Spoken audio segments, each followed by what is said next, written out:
हम भगवान को बेलपत्र दे देते हैं, पुष्प दे देते हैं, भगवान को प्रसाद दे देते हैं, भगवान को चंदन दे देते हैं, भगवान को श्रीफल दे देते हैं, भगवान को पेड़ा दे देते हैं, भगवान को लड्डू दे देते हैं, भगवान को सारी सामग्री हम दे देते हैं। पर भगवान को हम दो चीजें नहीं दे पाते, एक शरीर और एक समय।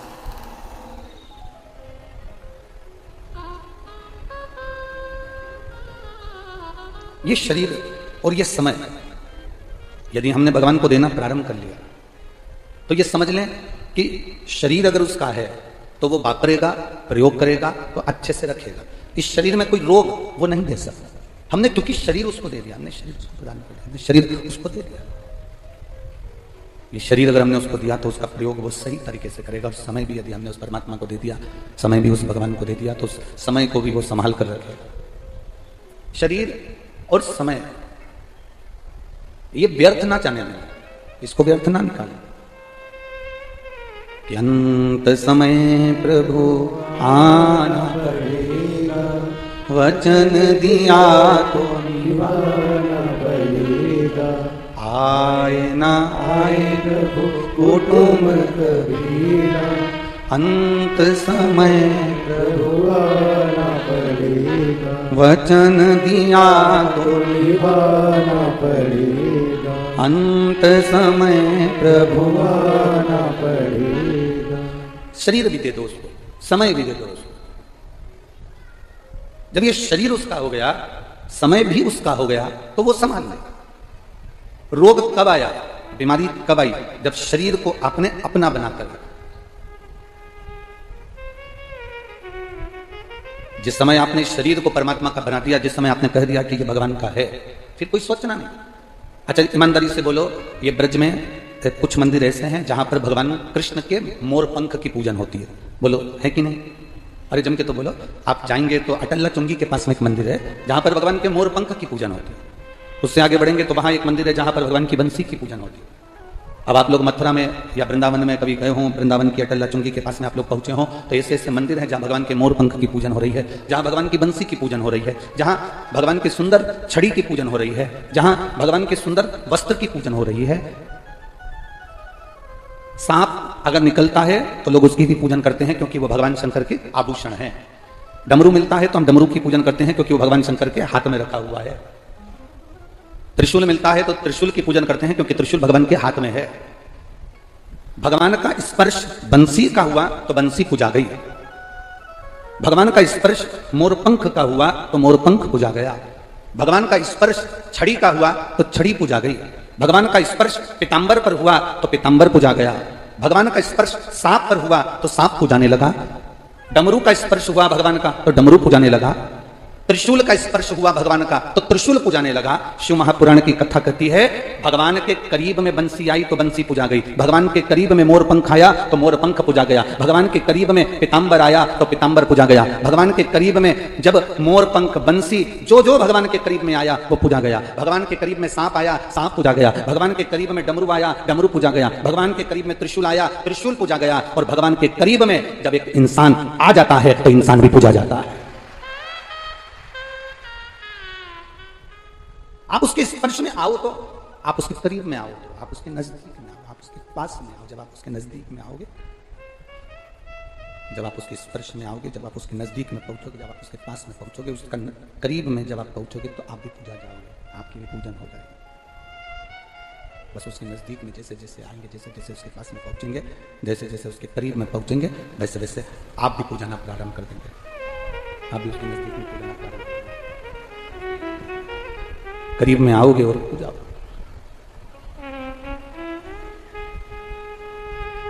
हम क्यों कहते हैं, सभी लोग मना करते हैं आप लोगों को कि शंकर भगवान के शिवलिंग का स्पर्श मत करो, बहुत बहसबाजी होती है, बड़े बड़े लोग उस टीवी पर बैठ कर डिबेट करते हैं, कोई यूट्यूब पर अपना अपना विचार डाल देता है, कोई फेसबुक पर, कोई इंस्टाग्राम पर अपने अपने विचार डाल देते हैं। शंकर जी का शिवलिंग छूना चाहिए नहीं छूना चाहिए, कोई बड़े बड़े बहुत विद्वान कोई कहेगा छुओ, कोई कहेगा नहीं छुओ, कोई कहेगा ऐसा करो, कोई कहेगा वैसा करो। कई लोग विरोध भी करेंगे कि शंकर जी पे चढ़ा हुआ जल मत पियो, कोई कहेगा शंकर जी का शिवलिंग का स्पर्श मत करो, कोई कहेगा बेलपत्री चढ़ी हुई ना खाओ। ये आपके ऊपर निर्भर करता है। जिसने पुराण नहीं पढ़ी वो संकोच करेगा। जिसने शिव महापुराण को, लिंग पुराण को, नर्मदा पुराण को, स्कंद पुराण को जिसने दिल से एक बार भी पढ़ लिया, वो कभी विचार नहीं करेगा, क्योंकि हर पुराण में, चाहे शिव पुराण हो, लिंग पुराण हो, नर्मदा पुराण हो, स्कंद पुराण हो, प्रत्येक पुराण में लिखा है कि शंकर भगवान पर चढ़े हुए जल का जो आचमन कर लेता है वो 3 तापों से दूर हो जाता है, उसके कष्ट दूर हो जाता है।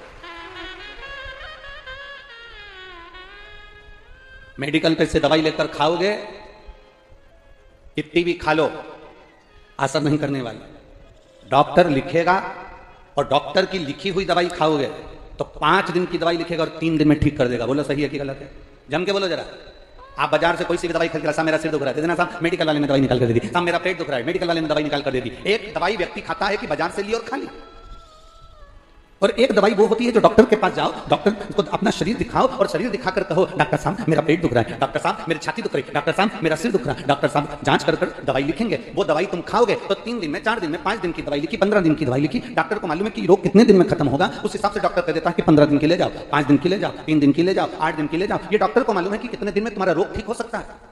एक दवा वो होती है जो तुम खुद अपने मन से खरीद कर खा लेते हो, और एक दवा वो होती है जो डॉक्टर लिखता है, उस लिखी हुई दवा को खाते हो। बाजार से अपने मन से ली हुई दवा खाओगे तो किडनी और लीवर ये दोनों उस दवाई से डैमेज होते चले जाते हैं, क्योंकि तुम अपने मन से लेकर खा रहे हो। जो मिल गई खा लिया, सिर दर्द तक खा लिया, पेट दर्द तक खा लिया। एक दवाई वो होती है जो तुम अपने मन से लेकर खाते हो, और एक दवा वो होती है जो डॉक्टर लिख कर देता है, खाते हो। इन दोनों में अंतर है। जो तुमने मन से लेकर खाई उससे साइड इफेक्ट कितना हुआ, कितनी लीवर, कितनी किडनी डैमेज हुई, ये आपको नहीं मालूम। आप तो खा लिए, थोड़ी देर सिर बंद हो गया, आपने तो खा लिया, थोड़ी देर पेट बंद हो गया, पर डॉक्टर ने जो लिखी उसको आपने खाया, तो डॉक्टर को मालूम है कि इस दवाई से साइड इफेक्ट ना हो तो एक दवाई और लिखता है, इस दवाई से ये कमजोरी ना आए तो एक दवाई और लिखता है। कभी भी डॉक्टर एक अकेली गोली नहीं लिखेगा, उसके साथ में 2-3 और लिखेगा। जो डॉक्टर की लिखी हुई खाते हैं वो अंत तक भी मजबूत बने रहते हैं, उनकी ना किडनी ना लीवर कुछ खराब नहीं होता। और जिनका तकलीफ आई मन से ली खा लिया, तकलीफ आई मन से ली खा लिया, तकलीफ आई मन से लिया और खा लिया, आखिरी में क्या होता है कि किडनी और लीवर बेकार हो जाता है। आखिरी में क्या होता है कि शरीर डैमेज हो जाता है, शरीर बेकार, फेफड़े बेकार,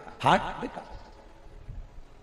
2 दवा है, एक दवा लिखी हुई है, एक दवा मन से ली गई। बस आप भी इस कथा को अपने अंदर धारण कर रखना।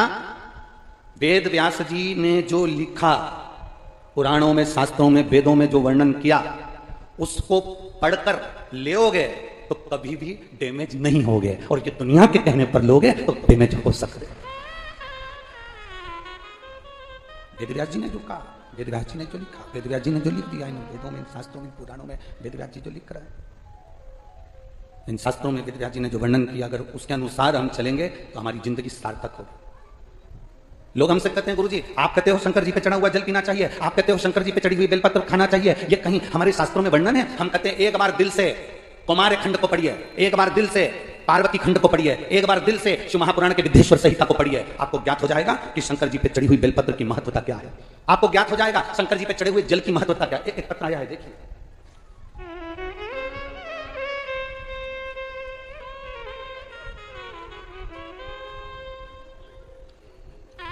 ज्योति गौतम, राजेश गौतम मथुरा से हैं, कहीं बैठे हो तो हाथ हिलाइएगा। ज्योति गौतम, राजेश गौतम मथुरा से हैं, कहीं बैठे हो तो हाथ हिलाइएगा। जहां भी बैठे हो अपने दोनों हाथ हिलाइएगा। ज्योति गौतम, राजेश गौतम मथुरा। मोबाइल नंबर यह है, तेरी कृपा बिना ना हिले एक भी अणु, लेते हैं श्वास तेरी कृपा से तनु तनु। गुरुदेव मेरा नाम ज्योति गौतम है, मेरे पति का नाम राजेश गौतम है। हमारी शादी गुरुदेव 20 साल पहले हुई थी। गुरुदेव 1 दिसंबर 2022 को 2002 को मेरी शादी हुई है। गुरुदेव 1 दिसंबर 2002 को मेरा शादी हुआ, और मेरे यहाँ 20 साल से कोई औलाद नहीं थी गुरुदेव।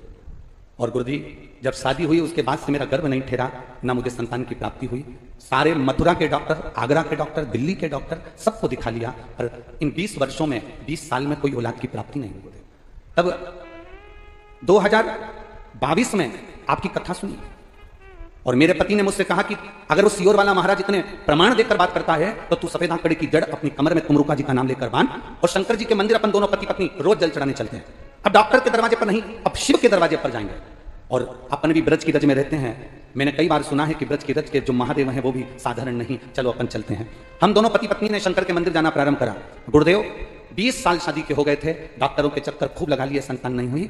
1 महीना निकल गया, पत्नी बोली गुरुजी तो बोले थे कि 3 महीने में रिजल्ट आ जाएगा, 2 महीना, 3 महीना, 4 महीना, 5 महीना निकल गए, पर संतान की प्राप्ति नहीं हुई, गर्भ नहीं ठहरा। गुरुदेव मेरा विश्वास हारने लगा पर मेरे पति का विश्वास नहीं हारा।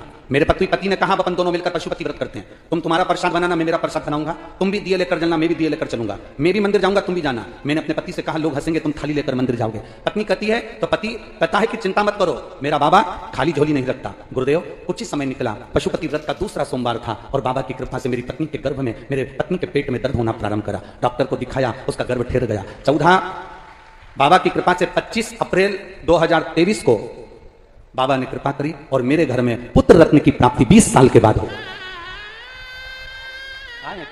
कहीं बैठे हैं? अच्छा, तीसरी वाली है लेडी। अच्छा हाँ ठीक है, हाथ हिला दो एक बार। बच्चे को लाए हो, थोड़ा सा ऊंचा कर दो अगर लाए हो तो। हाँ ऊंचा करो उसको। ये 20 वर्ष के बाद बाबा ने दिया है, उसका फोटो हमारे पास में यहाँ है, आप एलईडियों पर देख सकते हैं। हाँ एक बार बच्चे को ऊंचा कर दो। हाँ एक बार ऊंचा करिए उसको। हाँ हर हर महादेव। 20 वर्ष के बाद वो देता, क्यों ना देगा? बैठिए। शंभु शरणे मांगू घड़ी दुख काटो दया करी। उनसे निवेदन है जो 20 साल के बाद लाला हुआ है उसको लेकर व्यासपीठ पर आए, थोड़ी सी जगह कर आप जरूर पहुंचे। हर हर शिव है वो घड़ी है वो शंकर। आप उसका स्मरण, आप उसका भजन, आप उसका कीर्तन, आप उसका मंत्र जाप, आप उसका नाम जाप, आप उसका हृदय से जब भजन करते हैं, कीर्तन करते हैं, मंत्र जाप करते हैं, नाम जाप करते हैं, स्मरण करते हैं तो वो सुख देता है, वो आनंद देता ही। साधारण नहीं है शिव, उसको पहचानना साधारण नहीं है, उसको जानना साधारण नहीं है। शिव कथा कह रहे हैं, जिस दिन आप पहचान गए कि वेदव्यास जी ने जो लिखा है, जिस दिन आप जान गए कि वेदव्यास जी ने जो वर्णन किया है वो साधारण नहीं है, वेदव्यास जी जो लिखे हैं वो साधारण नहीं है। वेदव्यास जी ने जो लिखा वो साधारण नहीं है। जिसके मन में संशय हो क्या शंकर भगवान को जल चढ़ाने का फल मिल सकता है? अभी आपको कथा में कहा ये शरीर और ये समय दो शंकर जी को दे दो। क्या क्या चीज देना है? बोलो, जम के बोलो जरा। शरीर और समय। ये शरीर भी उसको दो। खुद की चीज होती है ना तो उसका लोग सही तरीके से उपयोग करते हैं। धर्मशाला और होटल में क्या अंतर है? जम के बोलो जरा। धर्मशाला और होटल में क्या अंतर है? धर्मशाला में व्यक्ति जहां चलता है वहीं पान थूक देता है। धर्मशाला का प्रयोग लोग धर्मशाला के माध्यम से करते हैं और होटल का प्रयोग नहीं साहब, 2000 रुपए का रूम है, जरा सा भी कहीं इधर उधर पाए गए तुरंत 500 रुपए लिए जाएंगे, 1000 रुपए लिए जाएंगे, 2000 रुपए लिए जाएंगे। व्यक्ति को भय लगता है गलती हो गई, कोई चीज टूट गई, बेकार हो गई, 1000-2000 रुपए देना पड़ेगा, पैसा देना पड़ेगा। इसलिए लोग होटल का रूम सावधानी से प्रयोग करते हैं और धर्मशाला का रूम ऐसे ही प्रयोग करते हैं। धर्मशाला के रूम में, होटल के रूम में अंतर है। जिस दिन आपने शरीर और समय शिव को दे दिया, तुम्हारा नहीं रहा, उसका हो गया। जब उसका हो गया तो उसको कैसे रखना है ये उस पर निर्भर करता है। वो कैसे रखेगा ये उसके ऊपर निर्भर करेगा।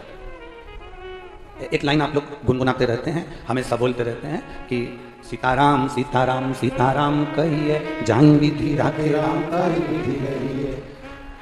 आप मुख से हमेशा ये बात गुनगुनाते रहते हैं कि जाई विधि राखे राम ताई विधि रहिए। जैसा राम रखे वैसा रहने का प्रयास करो, जैसा राम रखे वैसा रखो। कि हम गुनगुनाते रहते हैं, हम कहते रहते हैं, हम प्रयोग करते रहते हैं, हम बोलते रहते हैं, जैसा राम रखे वैसा रहिए। शरीर दे दिया भगवान को, समय दे दिया परमात्मा को। जब शरीर और समय परमात्मा को दे दिया, अब वो जैसा रहे, अब वो जैसा निभाएगा वैसा हम नहीं कहेंगे, जैसा चलाएगा वैसे हम चलेंगे।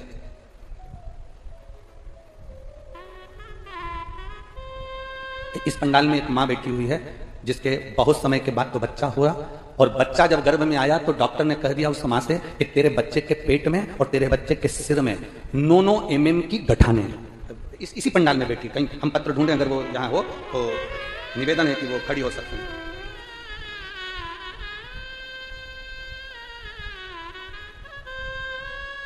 कहीं बैठी हो तो हाथ हिला सकती हैं, जिसके बच्चे के पेट में और सिर पर गठान की गर्भाशय में।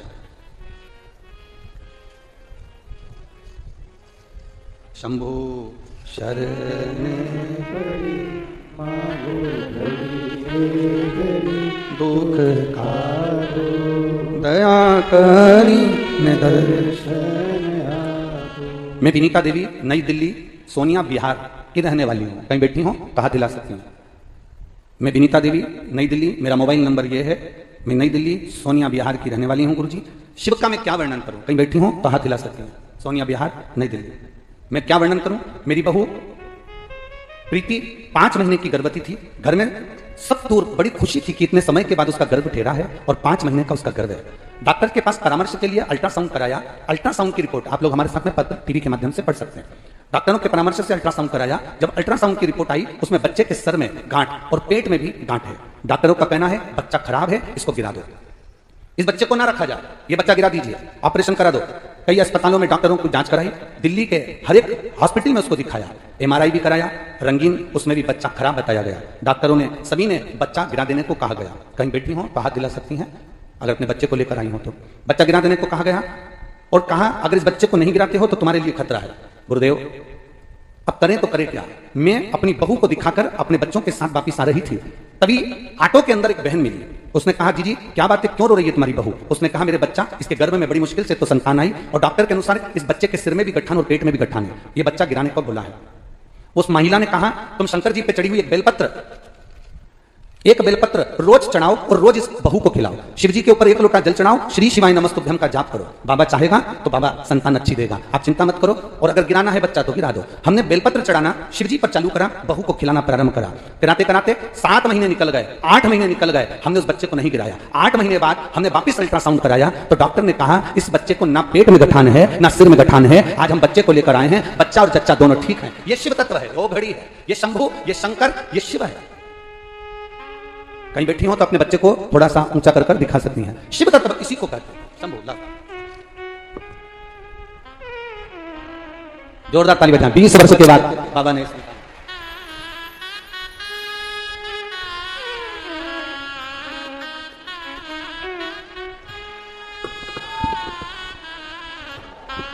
रच के हैं।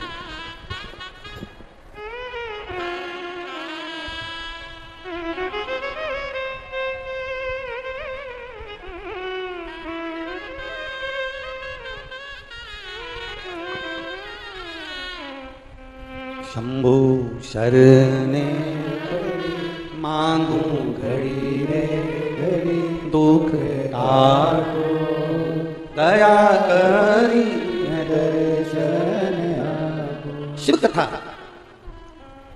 फिर वही बात आ जाती है कि डॉक्टर लिखा है वो दवाई खाओगे तो ना किडनी ना लीवर ना शरीर कुछ भी डैमेज नहीं होगा, ना शरीर डैमेज होगा, ना किडनी डैमेज होगी, ना लीवर डैमेज होगा। डॉक्टर लिखेगा उस हिसाब से कि तुम्हारा शरीर ठीक रहे। खुद के मन से खाओगे तो उसका कोई महत्व नहीं। खुद के मन से खाया तो हम उसकी महत्वता नहीं कर सकते कि उससे कोई तुम्हारे शरीर में दिक्कत होगी कि नहीं होगी। स्वयं प्रयास करा गया इस व्यासपीठ के माध्यम से।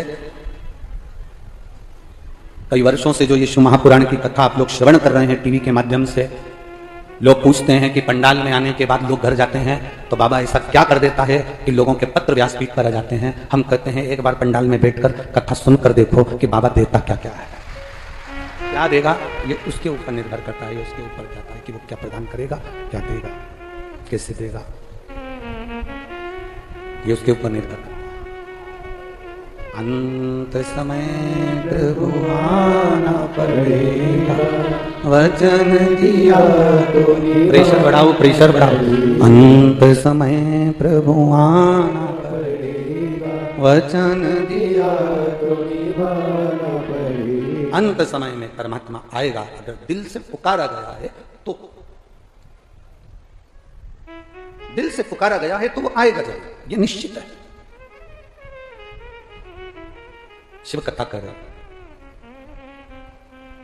बिछिया डब्बी में रखा हुआ अच्छा लगता है कि पांव की उंगली में पहना हुआ अच्छा लगता है? बोलो बोलो जी जी, ओ ब्रज की जी हो, हाँ बोलो। बिछिया, बिछुड़ी, बिछवा डब्बी में रखा हुआ अच्छा लगेगा कि पांव की उंगली में पहना हुआ अच्छा लगेगा?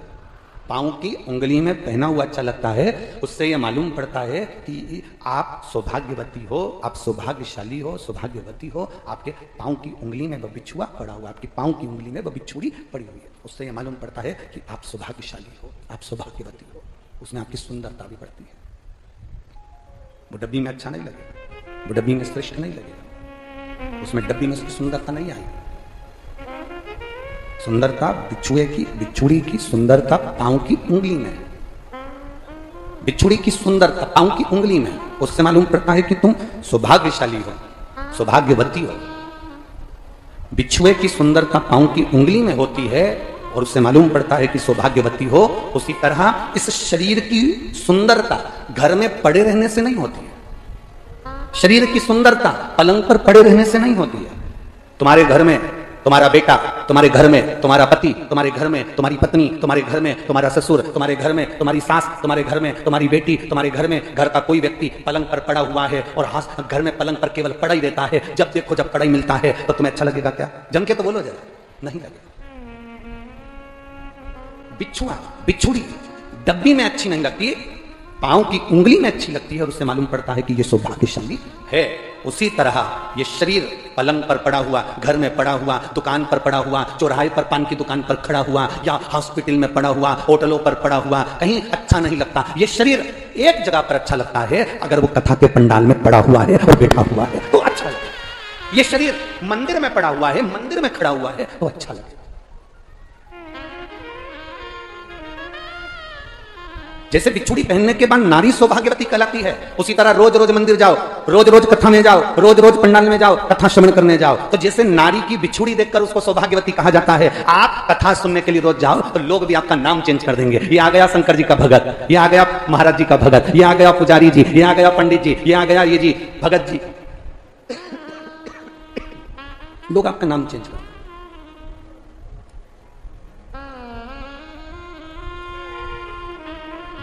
कई लोगों यहां पर भी कुछ कुछ माताएं ऐसी बैठी होंगी जो मंदिर जाती होंगी जल चढ़ाने के लिए, तो लोग उनको कही देते हैं, ये आ गई सीवर वाले महाराज की चेली। बैठी है क्या ऐसी है? तो उनको लोग कही देते हैं, ये आ गई सीवर वाले महाराज की चेली। और कई कई तो पतियों भी कह देते, देख तू बार बार सीवर वाले महाराज कुछ बता देता और तू करने बैठ जाती है। पागल वागल हो गई है क्या? पीछे आवाज नहीं है, पीछे आवाज नहीं है बाबू, इधर साइड, इधर इधर कह दे भाई उससे महाराज। अब बिछुड़ी पहन लेने पर मालूम पड़ जाता है कि आप सौभाग्यवती हो। डब्बी में बिछुड़ी अच्छी नहीं लग रही है, पांव में अच्छी लग रही है। चौराहे पर खड़े हुए आप अच्छे नहीं लग रहे हो, पलंग पर पड़े हुए आप अच्छे नहीं लग रहे हो, 24 घंटे घर के पलंग पर पड़े रहो तो अच्छे नहीं लग रहे हो। आप जब कथा के पंडाल में जाएं, शिव के द्वार पर जाएं, शंकर जी को एक लोटा जल समर्पित करने के लिए जाएं, तब समझना कि आप शंकर के हो गए। ये शरीर और समय ये तुमने शिव जी को दे दिया, अब शरीर और समय शिव का हो गया, तो वो उसको साध ले, फिर वो साध ले, उसको साध ले। अच्छा समय आपने दिया है तो अच्छा समय वो भी देगा। ब्रह्मा जी का सिर कट गया तो ब्रह्मा जी ने क्या झूठ बोलना छोड़ दिया था? कटा हुआ सिर ब्रह्मा जी का लुढ़कता लुढ़कता लुढ़कता गया, और कटा हुआ सिर जब लुढ़कता गया तो कर्मनाशा नदी प्रकट हो गई। परंतु उस मुख ने भी झूठ बोलना बंद नहीं करा। क्यों? क्योंकि ये जो झूठ बोलने का क्रम है ये ब्रह्मा के मुख में आ चुका था, ये बुद्धि में बैठ चुका था। अच्छी आदत बच्चों को सिखाना पड़ती है, बुरी आदत बच्चों को सिखाना नहीं पड़ती है, अपने आप आ जाती है। अच्छी आदत बच्चों को सिखाना पड़ेगी, बेटा दूध पिया करो, बेटा जाओ पढ़ाई करा करो, बेटा चलो मम्मी को प्रणाम करो, पिताजी को प्रणाम करो, चलो मंदिर जाओ एक लोटा जल उठाओ, शंकर जी को चढ़ा के आओ, चलो दादाजी आए उनको दंडवत करो, प्रणाम करो, बेटा झूठ मत बोलो, बेटा ऐसा मत करो। अच्छी आदत बच्चों को डालना पड़ेगी, अच्छी आदत बच्चों को सिखाना पड़ती है। पर बुरी आदत कोई माता पिता अपने बच्चे को नहीं सिखाते, पर बुरी आदत बच्चे में अपने आप आ जाती है, अपने आप आएगी। उस बच्चे को झूठ बोलने की आदत कभी मां नहीं डालती, परंतु अपने आप आ जाती है। बच्चे को गलत करने की आदत मां नहीं डालती, अपने आप आ जाती है। बच्चों में एक दूध पीने की आदत मां डाल रही है, पर कोई दुनिया की मां नहीं होगी जो अपने बच्चे के हाथ में मदिरा की दारू की बोतल पकड़ाती होगी, बुरी आदत डालती होगी। कोई संसार की मां नहीं होगी।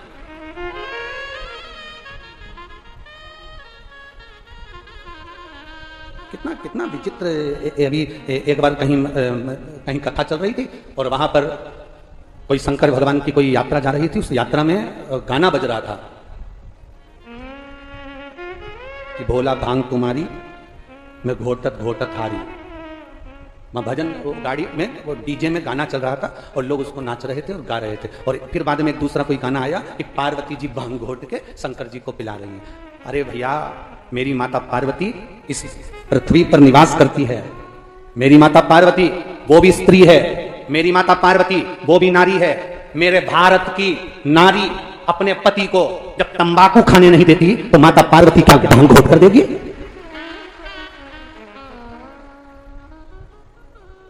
पति अगर तंबाकू भी खाता है तो अपनी पत्नी के सामने नहीं खाता, चुपचाप चुपचाप। ऐसी कौन सी नारी बैठी है इस पंडाल में? ये लाखों की भीड़ है, लाखों की भीड़। ब्रज क्षेत्र की ये शिवपुराण एक पंडाल नहीं, एक पंडाल वाला गिन लो जो टेंट का लगा, दूसरा, तीसरा, चौथा, पांचवा, और पूरी भक्त जो बाहर बैठे हैं बिना पंडाल के। जरा अंदाजा लगाइए, लाखों की भीड़ में ऐसी कौन सी नारी बैठी है जो अपने पति को मदिरा पीने के लिए देती होगी? कौन सी नारी बैठी है जो अपने पति को तंबाकू खाने को देती होगी? ऐसी कौन सी नारी बैठी है जो अपने पति को गांजा पीने को देती होगी? ऐसी कौन सी नारी बैठी है जो अपने पति को चरस पीने को देती होगी? ऐसी कौन सी नारी बैठी है जो अपने पति को जहर पीने को देती होगी? भारत की भूमि पर कोई नारी अपने पति को तंबाकू नहीं देती। भारत की भूमि पर कोई नारी अपने पति को मदिरा पीने को नहीं देती। भारत की भूमि पर कोई नारी अपने पति को गांजा पीने को नहीं देती। तो मेरे पार्वती मैया भी शंकर भगवान को जहर नहीं दे सकती, ये निश्चित। पार्वती जी भी नहीं दे। गलत फहमी में जी रहे हो आप कि शिव जी नशा करते हैं या भगवान शंकर नशे में डूबे रहते हैं या भगवान शंकर नशा करते हैं। बहुत गलत फहमी में जी रहे हो। शिव का नशा क्या है? काम बन के कामेश्वर महादेव के मंदिर जाना और वहां की पूरी लीला का स्मरण करना। कौन कौन गया है कामबन के कामेश्वर महादेव का मंदिर का दर्शन किस किसने करा? जरा हाथ उठाओ। करा है आप लोगों ने? रखिए हाथ। कामबन के कामेश्वर महादेव के मंदिर का कभी दर्शन करिएगा। और कामबन के कामेश्वर महादेव का मंदिर कहता है ब्रज की रज में वनों में श्रेष्ठ कामबन, काम में वन जो सबसे बड़ा वन है ब्रज का सबसे बड़ा वन वही माना गया काम में वन को। कामबन कामेश्वर महादेव का वर्णन कह रहा है। ये गलत भ्रांतियां लोगों ने भर दी। शंकर जी तो भांग पीते हैं, शंकर जी तो गांजा पीते हैं। शिव जी का फोटो बना दिया चिलम लगाते हुए, शंकर भगवान का फोटो बना दिया भांग घोटते हुए, शंकर भगवान का फोटो बना दिया माता पार्वती के साथ भांग का लोटा लिए हुए। ये गलत, तुम्हारी सोच से परे है। ये चित्र बनाने वाला कुछ भी बनाए, उस चित्र की मूलता नहीं है, क्योंकि मेरा महादेव कभी नशा नहीं करता। अगर वो नशा करता है तो कभी कामबन में जाकर देखना कामेश्वर महादेव को, जहां पर माता पार्वती जी भगवान शंकर के सम्मुख में कामबन की उस धरा पर ब्रज के श्रेष्ठ वन में कामबन के अंदर मां पार्वती जी तप करने के लिए बैठ गई। जब माता पार्वती जी तप करने के लिए बैठी, मां पार्वती जब तप में लीन हुई, माता पार्वती जी जब तप में लीन होती हैं, तप करने के लिए बैठती हैं। जब तप में माता पार्वती जी डूब जाती हैं, जब तप में मां पार्वती जी बैठ जाती हैं, देवादिदेव महादेव उनको ढूंढने के लिए निकलते हैं। शिव जी पार्वती को ढूंढ रहे हैं, माता पार्वती जी को शंकर भगवान ढूंढ रहे हैं।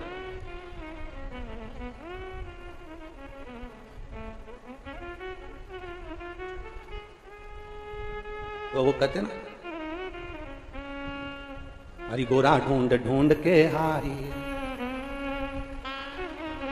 और नहीं मिलते त्रिपुरारी, फिर कामबन आए त्रिपुरारी। अब भगवान शिव पार्वती जी तप में कामबन में बैठी, काम्यवन में तप में लीन हो गई। शिव जी ढूंढ रहे हैं उनको।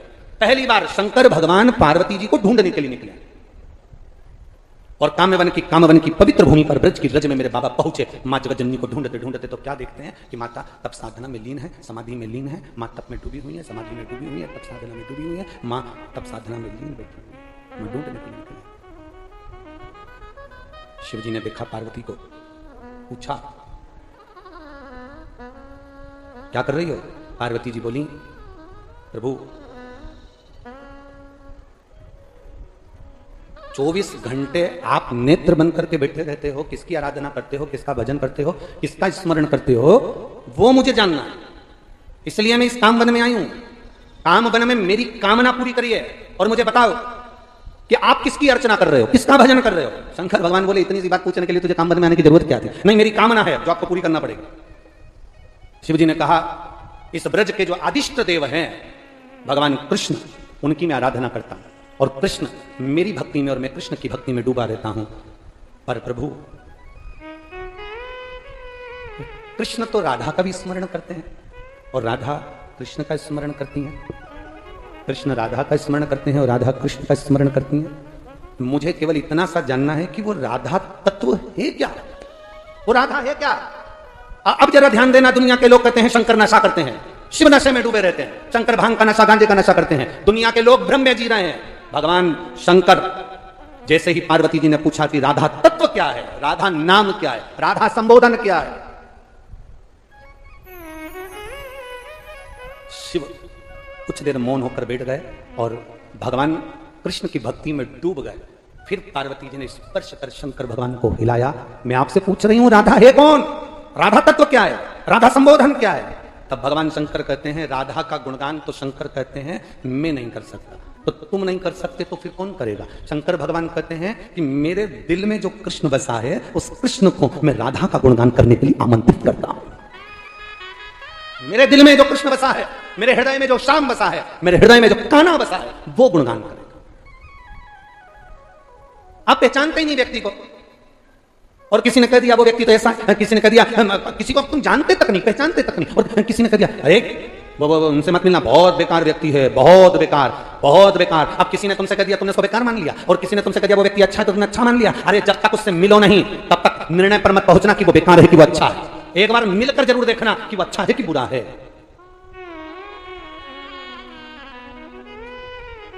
शिव कह रहे हैं राधा नाम रस है, राधा नाम औषधि है। जैसे ही शिव के मुख से निकला राधा औषधि है, हाँ राधा औषधि है, कैसे कह सकते हो आपकी राधा औषधि है।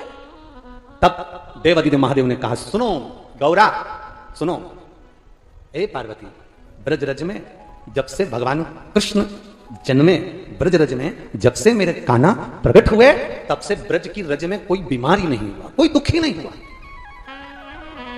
कोई रोग नहीं आया। जब तक कृष्ण ब्रज की रज में जन्मे, जब तक कृष्ण का जन्म नहीं हुआ था तब तक रोग थे, बीमारी थी, दुख था, तकलीफ थी। पर भगवान कृष्ण के जन्म लेने के बाद, भगवान कृष्ण के ब्रज रज में प्रकट होने के बाद कोई रोग नहीं, कोई बीमारी नहीं, कोई दुख नहीं था। क्यों? क्या ब्रज की रज में कन्हैया के जन्म के बाद कोई बीमार नहीं हुआ? भगवान शंकर कहते थे बीमार भी होता था ना तो लोग कृष्ण को बुला लेते थे। फिर कृष्ण क्या करते थे? तो कहा कृष्ण जो बीमार होता था ना उसके कानों में कुछ कहकर चले जाते थे, और जो बीमार होता था वो 1 सेकंड में उठकर खड़ा हो जाता था। ये कृष्ण की वाणी थी, कृष्ण की वाणी। काम बन के कामेश्वर महादेव मां पार्वती जी को व्याख्यान कर रहे हैं राधा का। औषधि राधा, राधा वो औषधि है जिसको पहचान गए तो जीवन का सुख पा गए। राधा वो औषधि है। अरे दुनिया के लोग हंसते हैं, अष्टमी के दिन रात्रि के समय पर राधा कुंड का स्नान करने पर क्या संतान की प्राप्ति हो जाती? यहां एक नियम होगा है कि राधा कुंड का स्नान अष्टमी को हुआ करता है, ऐसा ऐसा नियम। क्यों? वो औषधि है राधा, संबोधन राधा का औषधि तत्व है। भगवान ने कहा ऐसा होता है, पार्वती जी बोली ऐसा होता है। हाँ, एक लीला सुनाई भगवान शंकर ने। एक ब्रज में बूढ़ी माँ रहती थी, बुजुर्ग थी, वो बुजुर्ग थी, बूढ़ी थी। गांव में कोई भी महिला बीमार पड़ी, कोई बच्चा बीमार पड़ा, कोई पुरुष बीमार पड़ा, तो इस बूढ़ी माँ को बुलाते थे, ये बूढ़ी माँ उसका इलाज कर देती थी। इसकी बहुत सत्ता थी, पूरे ब्रज में इस बूढ़ी माँ को लोग पूछते थे। बूढ़ी माँ आई और हाथ फेरा, ठीक कर दिया। बूढ़ी माँ का बड़ा वर्चस्व था। पर बूढ़ी माँ की सत्ता भी कब तक चली? जब तक कृष्ण का जन्म नहीं हुआ, भगवान कृष्ण प्रकट नहीं हुए। इसके बाद जब भगवान कृष्ण प्रकट हो गए, भगवान कृष्ण का जन्म हो गया, उसके बाद बूढ़ी माँ की सत्ता भी नहीं चली। और सावधानी से सुनना रे ब्रजवासियों, कई लोग कह देते हैं ब्रज में रहने वाले को डरने की जरूरत नहीं। ब्रज में रहने वाला कभी मुख से यह मत कहना कि किसी ने तुम्हारे ऊपर टोना कर दिया। ब्रज में रहने वाला कभी मत कहना कि तुम्हारे ऊपर किसी ने चौकी बिठा दी। ब्रज में रहने वाला कभी मत कहना कि तुम्हारे ऊपर किसी ने टोना करा, कि टोटका करा, कि किसी ने नींबू पटका, कि किसी ने मिर्ची पटकी, कि किसी ने जादू करा, कि तंत्र विद्या करी, कि मंत्र विद्या करी। ब्रज की रज में कृष्ण और राधा बसते हैं, इसलिए इस रज पर न टोना होता है न टोटका होता।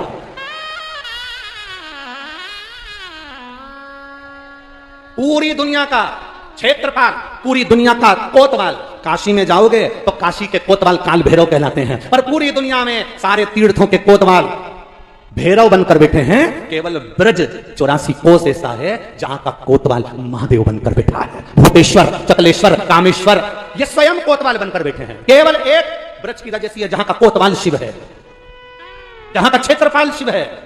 नहीं तो काशी के क्षेत्रपाल और कोतवाल भी काल भैरव हैं। उज्जैनी के क्षेत्रपाल स्वयं भैरव हैं। सारी दुनिया के जितने तीर्थ हैं, हरिद्वार प्रयागराज, सबके कोतवाल भैरव कहलाते हैं। पर केवल एक ब्रज की रज ऐसी है जहां का कोतवाल स्वयं भूतेश्वर, चकलेश्वर, कामेश्वर, अशेश्वर भगवान शिव कहलाते हैं। यहां का कोतवाल क्षेत्रपाल मेरा शंकर है, मेरा शिव है। दुनिया में लोग मरते हैं उसका हिसाब भैरव को देना पड़ता है, और ब्रज में जो मरता है उसका हिसाब शंकर को देना पड़ता है, शिव को देना पड़ता है। अकाल मृत्यु वो मरे जो काम करे चंडाल का, काल उसका क्या बिगाड़े जो भक्त हो मां काल का।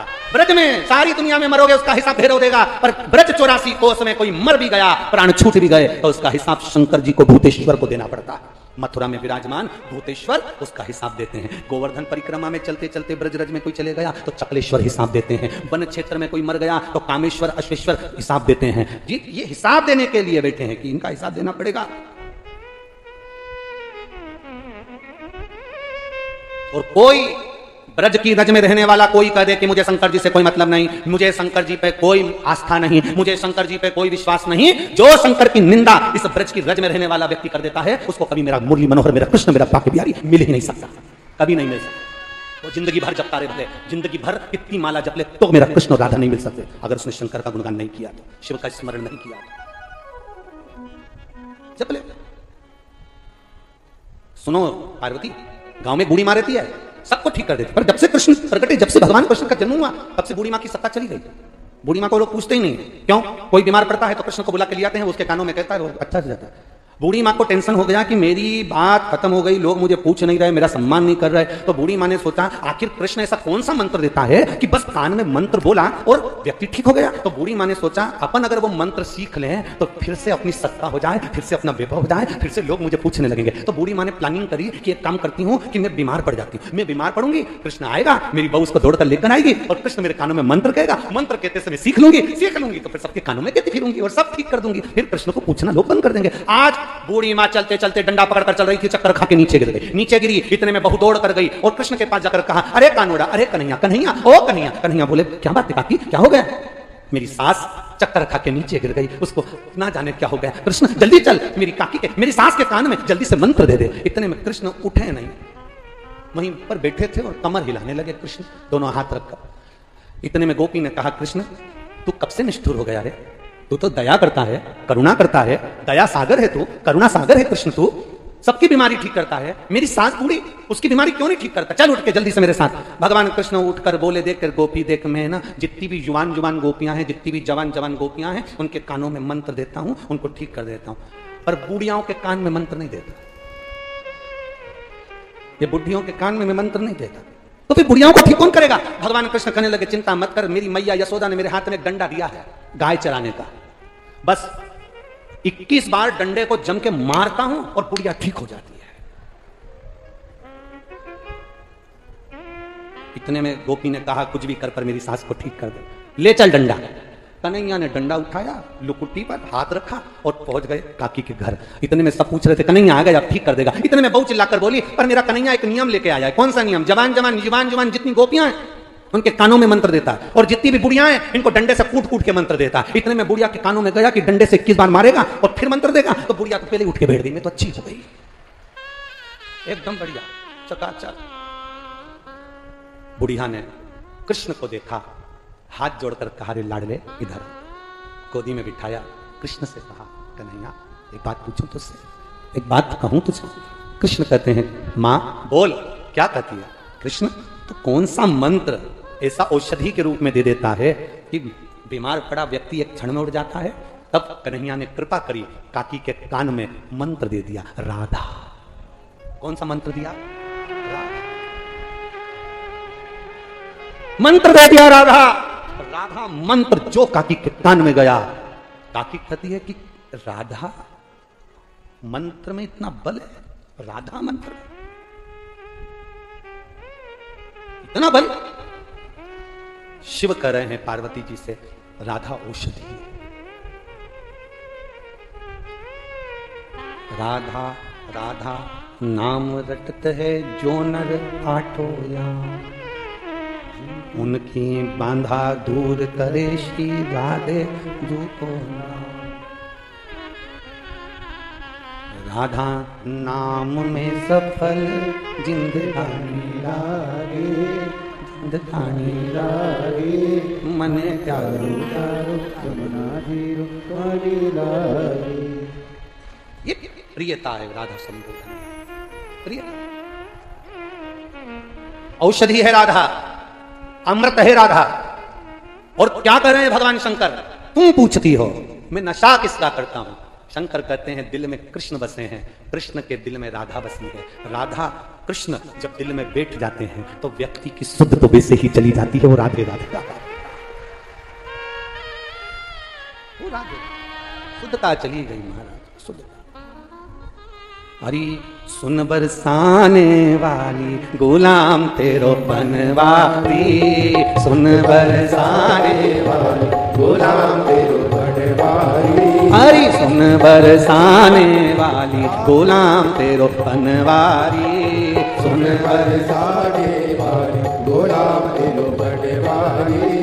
तेरी पायलिया पे बाजे मुरलिया, तेरी पायलिया पे बाजे मुरलिया, ओ तेरी पायलिया पे बाजे मुरलिया, तेरी पायलिया पे बाजे मुरलिया। ओ छम छम नाचे गिरधारी गुलाम तेरो बनवारी, छम छम नाचे गिरधारी गुलाम तेरो बनवारी।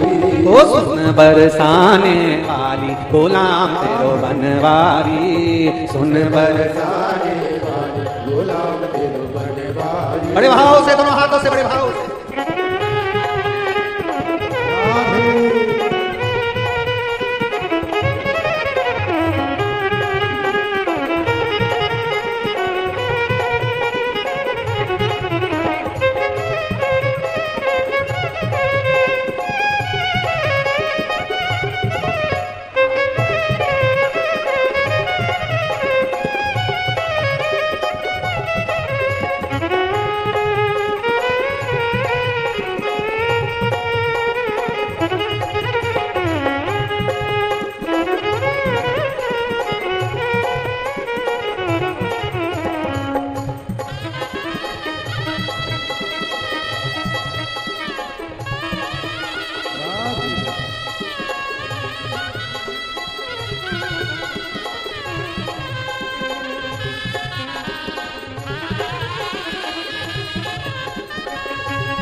वृंदावन के राजा होकर, वृंदावन के राजा होकर, ओ वृंदावन के राजा होकर, वृंदावन के राजा होकर। अरे छाछ पे नाचे गिरधारी गुलाम तेरो बनवारी, छाछ पे नाचे गिरधारी गुलाम तेरो बनवारी।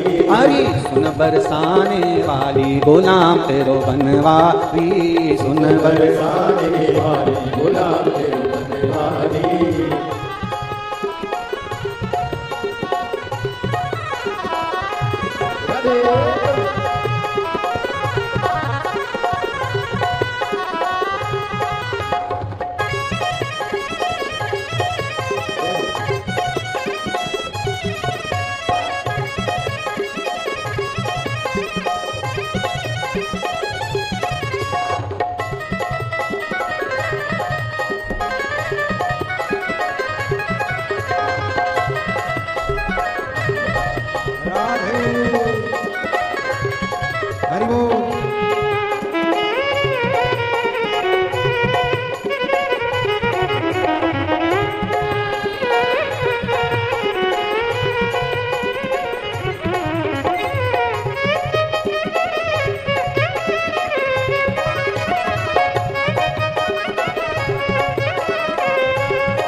वृंदावन की कुंद गलिन में, वृंदावन की कुंद गलिन में, ओ वृंदावन की कुंद गलिन में, वृंदावन की कुंद गलिन में। परी रास रचोरे गिरधारी गुलाम तेरो बनवारी, रास रचो गिरधारी गुलाम तेरो बनवारी। हरी सुन बरसाने वाली गुलाम तेरो बनवारी, सुन बरसाने वाली गुलाम तेरो बनवारी।